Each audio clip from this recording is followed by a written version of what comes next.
అందరికీ నమస్కారం. వీరసింహారెడ్డి మైత్రి movie makers నుంచి వస్తున్నటువంటి ఒక భారీ అంచనా ఉన్నటువంటి ఒక పెద్ద project. None other than Balakrishna garu Akhanda తర్వాత అండ్ క్రాక్ తర్వాత గోపిచంద్ మల్లిని డైరెక్ట్ చేసినటువంటి సినిమా. అండ్ మై డియర్ తమ్ముడు ఫుల్ ఇప్పుడు మంచి ఏమంటాం జూమ్లో ఉన్నటువంటి ధూమ్ధామ్ మ్యూజిక్ డైరెక్టర్ తమన్ మా కాంబినేషన్లో. సో క్రాక్ సినిమాకి కూడా ఒక పాట తప్ప అన్నీ రాశాను నేను గోపిచంద్ మల్లిన్ తోటి. అతని ప్రామిస్ చాలా రోజుల నుంచి మీతో సింగిల్ కార్డ్ పనిచేయాలి అని చెప్పేసి. సో చాలా ఆత్మీయుడు గోపి, చాలా సాఫ్ట్ స్పోకెన్ సౌమ్యుడు, నాకు బాగా అతనితో బాగా కుదురుతుంది. సో గోపితోటి అట్ లాస్ట్ ఒక సింగిల్ కార్డ్ పనిచేసే అవకాశం. అలాగే మీ అందరికీ తెలియని విషయం ఏంటంటే చిన్నతనంలో నేను చాలా పెద్ద ఎన్టీఆర్ గారి వీరాభిమాన్ని. అలాగే నా 10th క్లాస్లో ఉన్న టైంలో బాలకృష్ణ గారు అప్పుడే సింహం నవ్వింది లాంటి చిన్న చిన్న సినిమాలతో అప్పుడే ఎంట్రీ అనమాట. సో మా ఊళ్ళో నేను బాలకృష్ణ గారి ఫ్యాన్స్ అసోసియేషన్ అనమాట, NTR and Balakrishna fans association అని చెప్పేసి లెటర్ ప్యాడ్లు కొట్టించి కమ్యూనికేషన్ ఇట్లా మా ఫ్రెండ్స్తో చేసినటువంటి ఒక అనుభూతి. సో అలాంటి ఒక బాలకృష్ణ గారితో రాస్తూ చాలా సినిమాలు రాశాను కానీ బట్ ఈ సినిమా నాకు చాలా స్పెషల్, ఒక సింగిల్ కార్డ్గా రాయడం అనేది. సో అఖండ కూడా యాక్చువల్గా to tell you very frankly because of the pandemic 2-3 songs నాకు అవకాశం వచ్చినా నేను రాయలేకపోయాను because of the pandemic. So ఆ కొరత తీర్చుకునే విధంగా ఒక బాలకృష్ణ గారి ఫుల్ ప్రాజెక్ట్ వస్తే, దట్టు ఒక వీరమాస అవతారంలో ఉండే ఒక బాలకృష్ణ గారి ఒక స్క్రిప్ట్ వస్తే నేను ఆయన పట్ల నాకున్నటువంటి అభిమానాన్ని, నాలో ఉన్న మాస లక్షణాన్ని ఎలా ప్రదర్శిస్తాను అన్నది ఈ ఆల్బము ఒక ఉదాహరణగా చెప్పొచ్చు. ఇది గొప్పగాను గర్వంగాను చెప్పే విషయం కాదు. అన్ని పాటలు అందంగా ఇష్టంగా కష్టపడి రాసుకుని వాటి తాలూకు 3 పాటల రెస్పాన్స్ బయట పబ్లిక్ నుంచి కూడా బ్రహ్మాండంగా ఉందని తెలిసిన మీదట ఒక సంతృప్తితో చెప్తున్నటువంటి మాట. చాలా అద్భుతమైన ఆల్బమ్ కుదిరింది. Hats off to Thaman's hard work. ముఖ్యంగా తమన్ హార్డ్ వర్క్ ప్రతి సినిమాకి ఎక్కువగా కష్టపడతాడు, అధికంగా ప్రేమించి ఇంకా ఏమంటాం నిద్ర లేని రాత్రులు గడుపుతూ ప్రతి సినిమాకి పనిచేస్తాడు. బట్ ఈ సినిమాకి కూడా అలాగే పనిచేశాడు. కానీ ఈ సినిమాలో నాకు తను పదే చెప్తూ వచ్చింది ఏంటంటే ఒక వింటేజ్ బాలకృష్ణ గారిని మనం టచ్ చేద్దాము సో అని అతను. ఎందుకంటే అఖండ ఒక కలర్లో ఉన్నటువంటి సినిమా, దాని తర్వాత వెంటనే వచ్చే ఈ సినిమా మ్యూజిక్ పరంగా వేరే రకంగా ఉండాలి, ఆడియో పరంగా వేరే రకంగా ఉండాలి. I'm not talking about the background score, songs గురించి ఒక వింటేజ్ కలర్ బాలకృష్ణ గారిని టచ్ చేయాలి అన్నది అతని ఉద్దేశం. సో అలాంటి ఉద్దేశం నుంచి పుట్టినటువంటి ఆల్బమ్ ఇది. ఈ పాటికి 3 పాటలు రిలీజ్ అయిపోయాయి. ఒకటొకటిగా మాట్లాడుకుంటే జై బాలయ్య అనేది యాంథమ్. సో జై బాలయ్య అన్న పాట ఏమంటాం బాలకృష్ణ గారిని పొగట్టం కోసమే రాసుకున్న పాట కాదు. డెఫినెట్గా గోపీచంద్ మల్లిని గారు ఇచ్చినటువంటి ఇన్పుట్స్ చాలా నాకు ఉపయోగపడ్డాయి. ఆ ఫ్లాష్ బ్యాక్ ఎపిసోడు, బాలకృష్ణ గారి క్యారెక్టరేషన్ అన్నీ చెప్పి వాటిని దృష్టిలో పెట్టుకుంటూ at the same time Balakrishna గారి ఫ్యాన్స్ ఏవైతే కోరుకుంటారో, ఎలాంటి ఒక ఎలివేషన్స్ కోరుకుంటారో వాటిని కూడా దృష్టిలో పెట్టుకుంటూ అన్నీ సమన్వయం చేసుకుంటూ తెలుగునాట మారుమోగుతున్నటువంటి ఒక ఛానల్ జై బాలయ్య అనే దాన్ని ముఖటంగా పెట్టుకుని హుక్లైన్గా పెట్టుకుని చేసినటువంటి పాట. చాలా పెద్ద రెస్పాన్స్ వచ్చింది. పాడిన సింగర్ కొత్తవాడైనప్పటికీ ఆ విషయం కూడా గమనించాలి యాక్చువల్గా. అంతగా ఆ పాటలో ఉన్నటువంటి ఒక మ్యాజిక్కి అందరూ లోనయ్యి హోల్ హార్టెడ్గా ఫ్యాన్స్ కానీ వాళ్ళు కూడా రెగ్యులర్ ఆడియన్స్ కూడా మ్యూజిక్ లవర్స్ కూడా ఆ పాటని బాగా రిసీవ్ చేసుకున్నారు. చాలా మంచి ఏమంటాం అఖండలో జై బాలయ్య పాట ఉంది. సో ఆ పాటని రాయలేదని ఒక చిన్న కొరత, రైట్ అయితే మామూలుగా ఒక చిన్న ఇది ఉంటుంది కదా, ఈ పాట నాకు వస్తే బాగుంటుంది కదా అని. సో అలాంటి ఫీలింగ్ని తీసివేసే ఒక పద్ధతిలో ఈ సినిమాలో ఇంకో జై బాలయ్య పాట రాసే అవకాశం నాకు వచ్చింది. అది మంచిగా ఆదరణ పొందింది.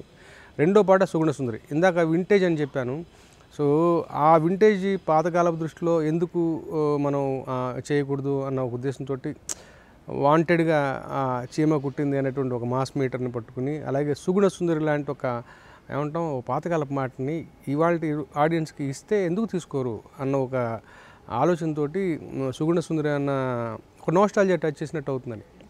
సో సుగుణ సుందరి అన్న హుక్ లైన్ పెట్టుకుని చీమ కొట్టింది అని చెప్పేసి వీళ్ళు కందిపోయేలాగా దిట్టంగా కుట్టింది. సో రోమ్లో ఉంటే రోమంలో ఉండాలి. బాలకృష్ణ గారి మీటర్ తెలిసిన అర్థం చేసుకునేటువంటి ఒక అభిమానిగా, ఒక రచయితగా కావాలని చేసినటువంటి ఇది గొప్ప ప్రయోగం నేను చెప్పను. బట్ ఈ సినిమాకి మేము అనుకున్న తమన్ యొక్క సారథ్యంలో మేము అనుకున్న ఒక విజన్కి తగినట్టుగా మాటలు పొందుపరిచి క్రాఫ్ట్ చేసినటువంటి అందంగా అచ్చుకట్టుగా మనం తయారు చేసినటువంటి పాట. ఈ పాట కూడా విపరీతమైన ప్రజాదరణ పొందింది. ఇందులో టర్కీలో షూట్ చేశారు. ఆల్రెడీ కొంత పోర్షన్ మన సాంగు బాలకృష్ణ గారి మూమెంట్స్ కూడా మనం చూసాము. సో వీడియోతో సహా బ్రహ్మాండమైన ఆదరణ పొందినటువంటి రెండో పాట. అలాగే మూడో పాట భావ మనోభావాలు అని చెప్పేసి. నాకెప్పుడు కూడా ఒక స్పెషల్ సాంగ్, ఐటమ్ సాంగ్ రాసేటప్పుడు ఒక పద్ధతి, నియమం ఉంటుంది. సభ్య సమాజం హర్షించాలి, మనల్ని వేరేలా అనుకోకూడదు. అట్ ది సేమ్ టైం నా కుటుంబ సభ్యులతో కూడా నేను అందంగా ఆస్వాదించగలిగే ఒక పాట రాయాలని కోరుకుంటాను. సో ఆ దృష్టిలో ఆలోచిస్తూ ఉన్నప్పుడు ఎప్పుడో నాకు మనసులో తట్టినటువంటి ఆలోచన, మనోభావాలు దెబ్బతింటున్నాయి, భావ మనోభావాలు అన్న ఒక ఆలోచన వచ్చింది. అది వెంటనే నేను తమన్తో పంచుకున్నప్పుడు చాలా బాగుంది, దాచిపెట్టండి అని చెప్పేసి అన్నాడే. కానీ తన మనసులో ఆల్రెడీ ఒక పిక్చర్ ఉంది ఎక్కడ వాడాలనేది, నాకు చెప్పలే. కొన్ని రోజుల తర్వాత మళ్ళీ ఈ సినిమా మ్యూజిక్ సిట్టింగ్స్ ప్రారంభించేటప్పుడు లేదో సినిమా బిగినింగ్లోనూ ఎప్పుడో తను గోపిచంద్ మల్లేని ఇద్దరు తిరుపతి వెళ్ళి వెంకటేశ్వర స్వామి దర్శనం చేసుకుని కిందికి వచ్చి కారులో నుంచి నాకు కాల్ చేసి మాట్లాడారు. సో చెప్పండి గురుగారు ఆ పల్లవి అని చెప్పేసి తమను గుర్తు చేస్తే ఆ పల్లవి గోపిచంద్ గురించాను. గోపిచంద్ కూడా తమను ఎలా అయితే వినగానే ఇన్స్టెంట్గా రియాక్ట్ అయ్యాడో, గోపిచంద్ కూడా చాలా బాగుంది, అదిరిపోయింది, తప్పకుండా ఈ సినిమాలు మనం వాడుతున్నాము అని చెప్పేసి తను కూడా ఇన్స్టెంట్గా ఒప్పుకోవడం జరిగింది. ఆ తర్వాత మ్యూజిక్ సిట్టింగ్స్లో కూర్చుని దాని చుట్టూ కాన్సెప్ట్ అల్లుకుని మంచి అందమైన బాణి కట్టారు తమన్ గారు. అసలు ఆ పాట కూడా అంటే అందరూ చిన్న పెద్ద ఆడ మగ తేడా లేకుండా అందరూ కూడా ఒక చమత్కారం, చక్కిలి గింతలు పెట్టేటువంటి ఒక అందమైన కాన్సెప్ట్, పైగా కాంటెంపరీ కాన్సెప్ట్. ఇవాళ రోజున ప్రతి చిన్న విషయానికి కూడా అందరూ మనోభావాలు దెబ్బతింటున్నాయి. సో దాన్ని పాటలో పొందుపరుస్తూ భావ మనోభావాలు ఎందుకు దెబ్బతిన్నాయి సార్ అన్న ఒక విషయాన్ని అడ్రస్ చేస్తూ రాసుకున్నటువంటి పాట. ఈ పాటకి ఇంకొక మెరుపు కూడా ఉంది. భావ మనోభావాలను ఊరికేం లేదు, సినిమాలో కూడా భావ అన్న మాటకి వేరే అర్థం ఉంటుంది. అది కూడా మీరు సినిమా చూసినప్పుడు మీరు గ్రహిస్తారు.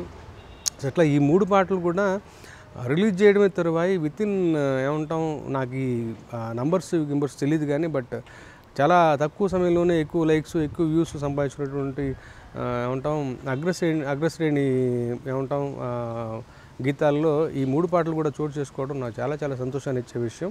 ఇందులో ఇంకొక బిట్ సాంగ్ ఒకటి ఉంటుంది, అది ఐ డోంట్ థింక్ ఆ జూక్ బాక్స్లో వస్తుందో విడిగా రిలీజ్ చేస్తారో తెలియదు కానీ చాలా అందంగా ఉంటుంది ఆ పాట. చాలా ఇష్టపడి రాసుకునేటువంటి పాట, మంచి మెలడీ. అంటే ఈ మూడు పాటల కలర్ కాని పాట అనమాట అది. అలాగే ఇంకొక పాట ఉంది క్లైమాక్స్లో వచ్చేటువంటి ఒక సెట్ సాంగ్, పక్కా పైసా వసూలు పాట. ఈ పాటకి దాన్ని హుక్ లైన్ రివీల్ చేస్తాం, మాస్ మొగుడు అని చెప్పేసి. అది కూడా నాకు చాలా చాలా ఇష్టమైనటువంటి పాట. చెప్పాంగా, ఒక మీటర్ అనుకున్నాం, బాలకృష్ణ గారి అభిమానులు అందరం కలిసాం. ఈ సినిమాకి రోమ్లో ఉంటే రోమన్లాగా ఈ సినిమా మీటర్కి ఒక కమర్షియల్ పక్కా పైసా వసూలు ఆల్బమ్ చేద్దాం అనుకున్న ప్రయత్నంలో భాగంగా మూడు పాటలు, ఆ మూడు పాటలు కలిపితే ఎలా ఉంటుందో అది నాలుగో పాట అని నేను ట్విట్టర్లో పెట్టాను. I really mean it. ఇది ఎక్కువ చేసి చెప్పడం కాదు, హైప్స్ కోసం చెప్పడం కాదు, నాకు అంతగా నచ్చినటువంటి పాట. చాలా చాలా మంచి ఆల్బమ్ కుదిరింది. సో ఈ వీరసింహారెడ్డి స్క్రిప్ట్ కూడా నాకు గోపి కూడా, అంటే పాటల వరకే కాదు, యాక్చువల్గా నన్ను కూర్చోబెట్టి తను ఎంతగా ప్రేమిస్తాడు, టెక్నీషియన్స్ ఎంత గౌరవిస్తాడు, టెక్నీషియన్స్ని యాజ్ ఎ టీమ్ ఎలా ప్రేరేపిస్తాడో, ఎలా ఇన్స్పైర్ చేస్తాడో నాకు బాగా తెలుసు. అదే క్రమంలో బిగినింగ్లోనే పాటలకు ఎంతవరకు సంబంధం ఉన్నా లేకపోయినా కానీ స్క్రిప్ట్ మొత్తం నేరేట్ చేశాడు. స్క్రిప్ట్లో మా సలహాలు, మా ఒపీనియన్స్ తీసుకుని చాలా ఇన్వాల్వ్ చేసి ఒక టీం లాగా మంచి వర్క్ తీసుకునే ఒక అవకాశాన్ని కల్పించాడు గోపిచంద్ మల్లేని. గోపి సాఫ్ట్గా ఉంటాడు కానీ లోపల చాలా వైలెన్స్ ఉంది. ఆ విషయం మనం క్రాక్తో చూసాం. ఈ సినిమా క్రాక్కి మించి గొప్పదైనటువంటి ఒక కంటెంట్తో వస్తున్నాడు. దట్టు నన్నదర్ దాన్ బాలకృష్ణ గారు అక్కడ ఉన్నారు అంటే ఆ కథ, ఆ పద్ధతి వేరుగా ఉంటుంది. డెఫినెట్గా ఇది ఈ పండగకి, ఈ సీజన్కి వీరసింహారెడ్డి, డెఫినెట్గా ఈ పండగ సీజన్కి ఈ వీరసింహారెడ్డి అనేది డెఫినెట్గా ఒక మంచి ఏమంటాం బాక్స్ ఆఫీస్ని బద్దలు కొట్టేటువంటి మంచి బిగినింగ్ని, ఆరంభాన్ని ఇస్తుందని నాకు ప్రగాఢంగా విశ్వాసం. అలాగే ఆ మరుసటి రోజు వచ్చేటువంటి వాల్తేరు వీరే సినిమా, ఆ సినిమాలో కూడా నా అదృష్టం కొద్దీ ఒక పాట రాయేశాను. అది కూడా ఏంటంటే, బేసికల్గా చిరంజీవి గారికి పాట రాయాలి అన్నది ఒక ఆలోచన అయితే, నేను కొంచెం లేట్గా సినిమాలో రావడం వల్ల అవకాశాలు ఎక్కువగా పొందలేకపోయా. బట్ ఆ కోరిక తీరిందంటే తీరింది అన్నట్టుగా నీరు నీరు అన్న పాట ఖైదీ నెంబర్ 150లో రాశానే కానీ బట్ అది ఒక సిచ్యువేషనల్ సాంగ్. సో చిరంజీవి గారు డ్యాన్స్లకి బాగా పెట్టింది పేరు. ఒక డ్యాన్స్ పాట రాయలేదు అన్న కోరిక కాస్త కొన్నాళ్ళకి లాహే లాహే పాటతో తీరింది కానీ పూర్తి స్థాయిలో కాదు. అందులో పెద్ద డ్యాన్స్ ఎక్కువగా ఉండదు. సో ఇప్పుడు ఆ కొరతను తీర్చే విధంగానేమో దేవిశ్రీ ప్రసాద్ గారు ఈ పాటను నాకు ఇచ్చారు. దీనికి ఒక చిన్న కథ ఉంది. ఎప్పుడో రోజు సరదాగా ఆలోచన వచ్చి ఒక 2 మాటలు అంటే ఇమ్మీడియట్గా రెస్పాండ్ అయ్యి దేవిశ్రీ ప్రసాద్ గారు చాలా బాగుందని చెప్పేసి అక్కడి నుంచి ఆయన నేను అనుకున్న 2 లైన్ చుట్టూ ఒక కాన్సెప్ట్ అల్లి ఇలా చేద్దాం బాగుంటుంది, ఎలా చేద్దాం బాగుంటుంది, దాని చుట్టూ ఒక కథ అల్లి ఒక పాటకు ఒక టోన్ సెట్ చేసి ఒక అందమైన బాణీ ఇచ్చి నాకు ఆ పాట రాయించుకున్నారు. సో దేవి గారితో నాది successful combination, pleasure working with him. Devi గారు అక్కడ రంగంలో ఉన్నారంటే he would take all the ownership. పాటని పూర్తిగా ప్రేమించి ఆయనే ఏమంటాం ఆ ఓనర్షిప్ తీసుకుని నాతో పని చేయించుకుని అటువైపు బాబీ గారికి చెప్తూ, డైరెక్టర్ బాబీ గారితో చెప్తూ కన్విన్స్ చేసుకుంటూ, అంటే ఒక ఏమంటాం ఒక central single point of contact లాగా ఉంటారు. ఆయన ఆలోచనలు బాగుంటాయి. అండ్ కొన్నాళ్ళ గ్యాప్ తర్వాత మళ్ళీ దేవి గారితో పనిచేయటం, దట్టు నదర్ దాన్ చిరంజీవి గారి సినిమాకి పనిచేయటం. చిరంజీవి గారి సినిమాలో ఈ పాట నాకు రాసే అవకాశం వచ్చిందని డెఫినెట్గా దేవి గారి మూలంగానే. అందుకని ఆయన ప్రత్యేకమైన కృతజ్ఞతలు. ఈ కాన్సెప్ట్ని బలంగా దేవి గారు ఎంత నమ్మారో చిరంజీవి గారు అంతకన్నా ఎక్కువ నమ్మారు. ఒక 2-3 రోజుల క్రితం వాల్తేరు టీంకి ఒక చిన్న పార్టీ అరేంజ్ చేసి ఆ పార్టీలో క్లోజ్ మెంబర్స్కి వాళ్ళ హోమ్ థియేటర్లో ఈ షూట్ చేసినటువంటి పాటను చూపించారు. నిజంగా నా మటుకు నాకు చాలా సంతోషం అనిపించింది. ఎందుకంటే చిరంజీవి గారు గొప్ప డాన్సరు, ఆయన డ్యాన్స్లో పెద్ద గ్రేస్ ఉంటుంది అంటారు, అవన్నీ నిజమే. కానీ ఈ పాటలో ఆ డ్యాన్సు, ఆ గ్రేసు, ఒక స్మైల్తో డ్యాన్స్ చేయడంతో పాటు పాట యొక్క కాన్సెప్ట్ని పూర్తిగా ఆవాహన చేసుకుని ఆ పాటలోకి వెళ్ళిపోయి అవసరమైనటువంటి పర్ఫార్మెన్స్ కూడా ఇచ్చాను ఆయన. నీకేమో అందం ఎక్కువ, ఈ పాటకి రివీల్ చేశారు ఆ మాట. నీకేమో అందం ఎక్కువ, నాకేమో తొందర ఎక్కువ అన్నది ఒక వింటేజ్ చిరంజీవి గారిలో ఆయనలో ఉన్నటువంటి ఒక చిన్న చమత్కారం, ఆయనలో ఉన్న చిలుపుతనం, ఆయనలో ఉన్నటువంటి చిన్న రొమాంటిక్ యాంగిల్, వీటన్నింటి బేస్డ్గా అంత అందంగా పాత్రలో ఒదిగిపోయి ఒక్కొక్క లైన్కి ఎలాంటి ఏమంటాం పర్ఫార్మెన్సు, ఆ పర్ఫార్మెన్స్ డ్యాన్స్తో మేళవించి అందంగా తీర్చిదిద్దారు. అసలు అంటే క్లైమాక్స్లో వచ్చే పాట అవుతుంది. డెఫినెట్గా ఇది అంటాం ఫ్యాన్స్కి ఒక విజువల్ ఫీస్ట్గాను, మంచి ఒక మ్యూజికల్ బ్లాస్ట్గాను ఉండబోయేటువంటి మంచి పాట. అలాంటి ఒక పాట వాల్తేరు వీరలో కూడా కుదిరింది నాకు. ఏ తర్వాత 12వ తారీఖు వీరసింహారెడ్డి, 13వ తారీఖు వాల్తేరు వీరయ్య, ఈ 2 కూడా ఒక భూమిబద్దలు రికార్డ్ సృష్టించబోతున్నాయి.